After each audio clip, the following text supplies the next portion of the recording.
secretly purchased 6 months ago. Emma, your sister needs space this party. She's still adjusting to her new home. Maybe next year. My name is Emma Sullivan, and at 34, I had just spent the last year anonymously buying and renovating my parents' dream home. A gorgeous Victorian mansion they'd always talked about but never could afford. The irony? They were living in it now, thinking my younger sister Alexandra had somehow managed to buy it for them. I stared at the property tax bill in my hand, due to arrive at the mansion tomorrow. It was addressed to the actual owner, me. For 6 months, I'd watched from afar as my sister took credit for my hard work, basking in our parents' endless praise and gratitude. Alexandra is so successful. They gush to anyone who would listen. Look at what she's achieved at only 28. What they didn't know was that Alexandra hadn't achieved anything. She was barely making ends meet as a part-time yoga instructor, living off our parents' constant financial support. The house purchase, the extensive renovations, the new furniture, it had all come from me, the daughter they always overlooked. I'd done it anonymously through a property management company, planning to surprise them all at party. I thought it would finally be the moment they saw me, really saw me, not just as the reliable older daughter who could help with bills but never quite measured up to Alexandra's charisma. But now, sitting in my office reading that text, something inside me snapped. 6 months of watching Alexandra take credit for my success. 6 months of her showing off her house on social media. 6 months of being pushed further into the background. It was enough. My phone buzzed again. This time it was Alexandra. Sorry, sis, but Mom and Dad need time with just me this year. You understand, right? It's been so overwhelming being their savior lol. Plus, this house has special meaning now. Special meaning. Right. I picked up my office phone and called Thomas, my property manager. Send the tax bill to the house tomorrow as planned, I said, my voice steady. And prepare the ownership disclosure documents we discussed. Are you sure? Thomas asked. Once we do this, I'm sure, I replied. It's time they learned the truth. I thought back to last year, when I'd first seen the Victorian mansion listed for sale. It was the exact house my parents had dreamed about since I was little. They'd drive by it every Sunday after church, imagining what it would be like to live there. But with Dad's teaching salary and Mom's part-time work at the library, it had always been just out of reach. I'd made it my mission to buy it for them. After 15 years of careful investing and building my own software company, I could finally afford it. The renovation took months, restoring the original hardwood floors, updating the kitchen while keeping its vintage charm, adding modern amenities while preserving the historic details. I planned to surprise them all at party, imagining their joy when they learned their dream home had come from me, not Alexandra. But my sister had somehow discovered the house was being prepared for them. Before I could reveal anything, she swooped in and took credit for the entire thing. Our parents were ecstatic, of course. Alexandra, their precious youngest, had achieved the impossible. They never once questioned how a yoga instructor could afford $1 million home. They never wondered about the extensive renovations or the new furniture. They simply accepted that their golden child had performed another miracle. I'd stayed quiet, telling myself the truth would come out at party.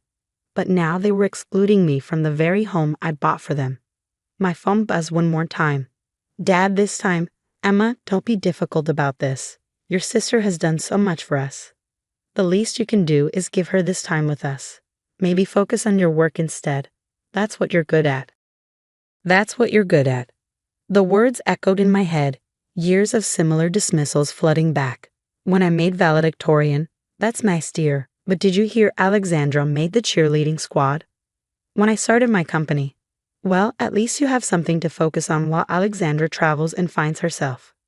I looked at the property tax bill again, then at the folder Thomas had prepared months ago. Inside was every document proving my ownership, every transaction, every renovation receipt. Tomorrow, it would all come out. It's time, I whispered to myself, tucking the folder into my briefcase. Tomorrow they would learn that their perfect party in their dream home had been orchestrated by the daughter they always overlooked. Tomorrow, they would understand exactly what I was good at. I picked up my phone and typed a reply to my mother's text. Don't worry about party. You're right, the house has special meaning. Tomorrow's mail will show you just how special. The next morning, I sat in my office watching the security camera feed I'd installed during renovations. At exactly 10:15 a.m., The mail truck pulled up to the Victorian mansion. I held my breath as the carrier delivered the property tax bill along with the packet Thomas had prepared. My phone started ringing almost immediately. Alexandra's name flashed on the screen. I declined the call, watching through the camera as she paced frantically on the front porch, property tax bill clutched in her hand. Within minutes, my parents' car screeched into the driveway. "Emma," my mom's voice trembled in the voicemail she left. "There must be some mistake. The property tax bill, it's in your name. Please call us immediately." I watched as they huddled in the grand foyer, meticulously restored, passing the documents between them. The original purchase agreement, the renovation contracts, the furniture receipts, all bearing my name or my company's. My father called next. "Princess, whatever game you're playing needs to stop. Your sister worked hard to give us this home. If you've done something," I finally answered on his third call. "Did you even look at the documents, Dad? The purchase date? The bank transfers? How did you think Alexandra afforded any of this?" Silence. "Emma," he started, his voice smaller now. "We just assumed. You assumed Alexandra had somehow managed to buy and renovate $1 million home on her yoga instructor's salary. You never once questioned it." Through the security feed, I watched my father sink into the antique armchair I carefully selected to match the home's original aesthetic. My mother stood frozen, still clutching the papers. Alexandra had disappeared upstairs. The hardwood floors, I continued, my voice steady. "Did you know they're reclaimed from a 19th century warehouse in Boston? I spent weeks sourcing them. The kitchen counters are imported Italian marble. The light fixtures are authentic Victorian pieces I had restored. Every detail in that house was chosen by me, for you." "But why didn't you tell us?" My mother's voice cracked. "I was going to. At party, I wanted it to be a surprise. But Alexandra got there first, didn't she? And you never questioned it. Never wondered how she could afford it. Because in your eyes, she can do anything while I'm just good at work." More silence. "Emma, please," my father started. "We didn't know." "No, you didn't. You didn't know that while Alexandra was posting yoga poses on Instagram, I was building a successful company. While she was finding herself, I was finding ways to make your dreams come true. And when she took credit for all of it, you didn't even hesitate to believe her." Through the camera, I watched Alexandra creep back downstairs, her face pale. "I can explain," she said, loud enough for me to hear through the phone. "Explain what?" I asked. "How you discovered the house was being prepared for them and decided to take credit. How you've spent 6 months playing lady of the manor with my money. You don't understand," she protested. "They were so proud of me. And now?" I asked. "Are they still proud?" I watched my mother sink onto the grand staircase, her head in her hands. My father hadn't moved from the armchair, still staring at the documents. "The property taxes are due next week," I said calmly, "and the insurance payment the week after that. I've already notified the property management company about the change in payment arrangements." "What does that mean?" Alexandra demanded. "It means," I replied, "that if you want to keep living in my house, we need to establish some new terms. I'll be there in an hour to discuss them." I hung up, letting them sit with that reality. Through the camera, I watched them absorb the implications of what had happened. My mother had started crying. My father looked older than I'd ever seen him. Alexandra had retreated to a corner, furiously typing on her phone, probably trying to figure out how to spin this on social media. For the first time in my life, I had their full attention.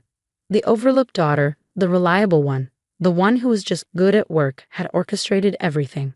The truth was finally out, and there was no turning back. I gathered my coat and briefcase, tucking the folder containing my terms inside. It was time to show my family exactly what being good at work really meant. The drive to the Victorian mansion felt surreal. As I pulled into the circular driveway I'd had restored, I noticed all 3 of them waiting in the bay window. The same window where I'd spent countless evenings supervising the installation of custom stained glass. I took my time walking up the path, remembering how I personally selected each rose bush now dormant for winter. The grand front door opened before I could reach for the handle, revealing my father's ashen face. "Emma," he started, but I walked past him into the foyer. The chandelier I'd found at an antique auction in Paris cast a warm glow over the space. Alexandra stood near the stairs, arms crossed, while my mother perched nervously on the settee. Let's talk in the study, I said, heading toward the room I designed specifically with my father in mind, with built-in bookshelves and a reading nook he'd always dreamed of having. They followed silently, like chastened children. Once we were all settled, I opened my briefcase and laid out 3 folders. These are your options, I said calmly. Option 1, you can stay in the house. But with a proper lease agreement, you'll pay fair market rent and Alexandra will need to find her own place. Alexandra started to protest, but I held up my hand. Option 2, you can purchase the house from me at market value, assuming you can secure financing. Option 3, you have 30 days to find alternative arrangements. Emma, please, my mother whispered. We're your family. Family? I smiled sadly. Was I family when you excluded me from party? When you never questioned how Alexandra could afford this place? When you dismissed every achievement I've ever had? My father leaned forward. We were wrong, princess. We see that now. Alexandra has always needed more support, more attention. And I didn't? I interrupted. I needed my parents too. I wanted your approval, your attention, your pride. But I learned to live without it. I built my own success while you were all focused on Alexandra's latest adventure. Alexandra suddenly burst into tears. I just wanted them to be proud of me for once. You've always been the successful one, the smart one. This was my chance to be special. I looked at my sister, really looked at her. Behind the perfectly styled hair and yoga-toned body, I saw something I'd never noticed before. Desperation. She'd spent so long being the special one, she didn't know how to be anything else. You know what's ironic? I said softly. I bought this house because I remembered how Dad used to bring us here every Sunday. How Mom would point out the architectural details. How we'd all dream about living here someday. I wanted to make that dream come true, for all of us. My mother started crying quietly. We've been so blind. Yes, I agreed. You have been. But here's option 4, one I didn't plan to offer until I saw you all today. I pulled out another folder. We start over. You acknowledge what happened. All of it. Alexandra moves out and starts supporting herself, for real this time. And we try to build a new relationship, one based on truth and mutual respect. And the house? My father asked. The house stays in my name, but you can live here, with reasonable rent. We'll have Sunday dinners here. All of us. We'll make new memories, better ones. But things will be different. Alexandra wiped her eyes. I'm sorry, Emma. I really am. I don't know how to be like you. I don't want you to be like me, I said. I want you to be yourself. Your real self, not this person you've been pretending to be.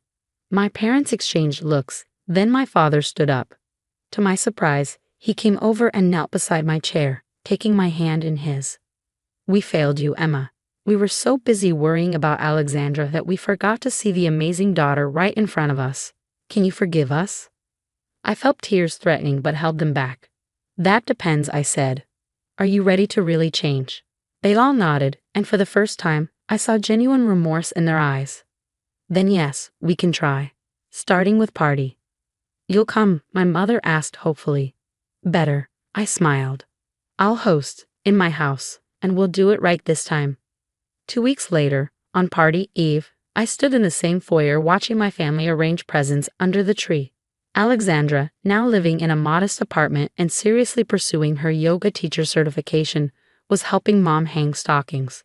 Dad was arranging his books in the study, occasionally calling out to share an interesting passage. The house felt different now, warmer, more honest. No more pretense, no more facades. Just a family learning to see each other clearly for the first time. As I sipped my hot chocolate in the entryway, I smiled at the property tax bill still displayed prominently on the hallway table. My name clearly visible on top. Sometimes the best gifts aren't the ones wrapped in pretty paper, but the honest truths that set us free. The Victorian mansion had finally become what I'd always intended it to be, not just a house, but a home. Our home. One where every member of the family could be seen, heard, and valued for exactly who they were.